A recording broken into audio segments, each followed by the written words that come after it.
The Pigs Got Out by Victoria Sherrow, illustrated by Mike Eagle. This is the front cover, the spine of the book, and the back of the book. The title of this book is The Pigs Got Out. This is the title page, The Pigs Got Out by Victoria Sherrow, who's the author, illustrated by Mike Eagle, who drew the pictures. The Smith family lived in the country on a farm with their chickens and cows and pigs. Most of the time, things went along just fine. The Smiths grew their crops, corn and soybeans, and sold them at market time. Their hens laid plenty of large brown eggs. Their cows gave gallons of delicious creamy milk. The Smith children, Sam and Cindy, had their own jobs on the farm. They were in charge of the vegetable garden. They grew the lettuce and carrots, green beans and tomatoes, squash and melons that the family ate. Sam and Cindy also gathered the eggs from the hen house each morning. But the job they liked best of all was taking care of the pigs. Every day, Sam and Cindy made sure the pigs had fresh, clean water to drink and to bathe in. Every day, they put fresh, clean hay in the pen for the pigs to sleep in. And every day, they put corn and leftover food from the table and the garden in the pigs' feeding trough. As soon as the food went in, the pigs began digging with their snouts to find the best pieces. Ben was the fastest at rooting out the tastiest bits. If the food did not suit the pigs, or when they wanted a snack, they would root in the ground to find something else to eat. Betty was the best at finding juicy worms. When Sam and Cindy built the pen, Dad nailed strong boards around the bottom, with part of the board down in the ground. Pigs have strong snouts for digging, Dad had explained. Now they can't dig out. Always remember, pigs will be pigs, and pigs like to dig. When the pigs got hot, they splashed in their water hole to cool off. Belle made the biggest splashes. Sometimes the pigs tried to squeeze through the slats in their pen. Sam and Cindy knew that pigs are very smart and tricky, so they always made sure that the gate was tightly locked. One hot summer afternoon, Sam was picking beans in the garden when he saw 3 plump pigs running up the road. "Cindy!" he hollered. "The pigs got out!" "Hurry!" cried Cindy when she saw which way they were headed. "We'll have to catch them fast. We don't want them to start rooting in Mrs. Maple's garden." So Sam and Cindy dashed up the road after their pigs. "Come back, Betty!" they yelled. "Stop, Ben! Stop, Belle!" But the pigs just kept on running even faster than before. With a squeal and a grunt and another squeal, they raced straight up the hill, through the apple orchard, and past a lake full of ducks. Sam and Cindy panted as they hurried to catch up. "Oh no!" cried Sam. "They're in Mrs. Maple's garden." Huffing and puffing, Sam reached the first pig. "I've got this one," he said, tugging Betty away from the carrot patch. "I've got Ben," said Cindy, as she grabbed the second pig out of the bean patch. "And I've got Belle," panted Sam, as he snatched her from the cabbage patch. Sam and Cindy sat down to rest with the pigs under their arms. Just then, Miss Maple rushed outside. "My goodness," she cried.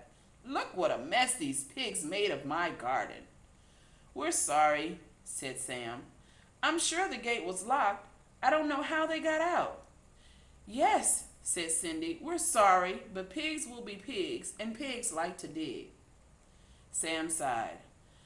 "Well, I guess we better get these rascals back home." Cindy nodded. "And after supper, we'll come back to help you clean up your garden." Back home, Sam unlocked the gate to the pen, and the pigs, hot from all that running and rooting, headed straight for the water hole. "You were right," Cindy said. "The gate was locked." "Yes," said Sam, "but look at this loose slat." "Why, those little rascals just squeezed right through," said Cindy.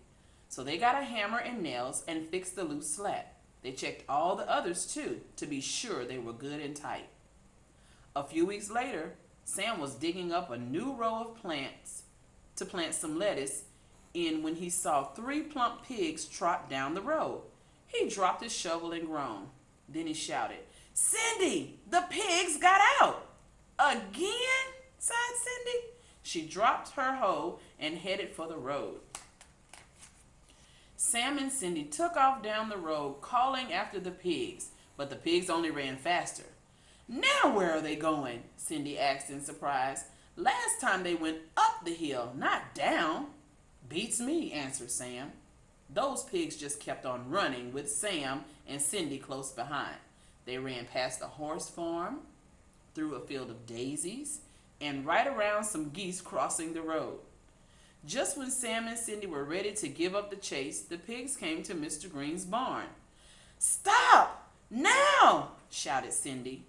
But hot from all their running, those pigs did what any smart pigs would do. They made one last dash and splish, splash, splot. They landed happily right in a puddle of mud. "Ugh!" cried Cindy. "These pigs are dirty from their ears to their toes to their curly little tails." "They sure could use some cleaning up," agreed Mr. Green, as he came out of the barn laughing. "Come on, let's get them back home." So Sam and Cindy helped get the pigs into the back of the pickup truck, and Mr. Green drove them all back to the Smith's farm. Cindy took out the first pig and began to hose off the mud. "Hello, Betty," she said. "Hey, this isn't Betty." "Come on, Ben," said Sam. "Why, this pig isn't Ben." Cindy rinsed off the third pig. "And this is not our Belle." Just then Miss Maple hurried into the yard. "Oh, thank you, thank you, thank you," she cried. "I was hoping you would find my three new pigs. My brother gave them to me for my birthday, but they dug their way out of their pen. Sweet Lottie and Lacey and dear little Luke, why in the world did you run away? I was so worried." Sam and Cindy laughed so hard that tears ran down their cheeks. "We caught the wrong pigs," hooted Sam.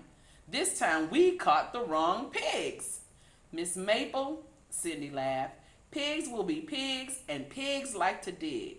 But we'll help you put a board around the bottom of their pen so they can't dig their way out." Miss Maple laughed too. "I would love it if you would help me fix my pen, and when we're finished, we can have a treat.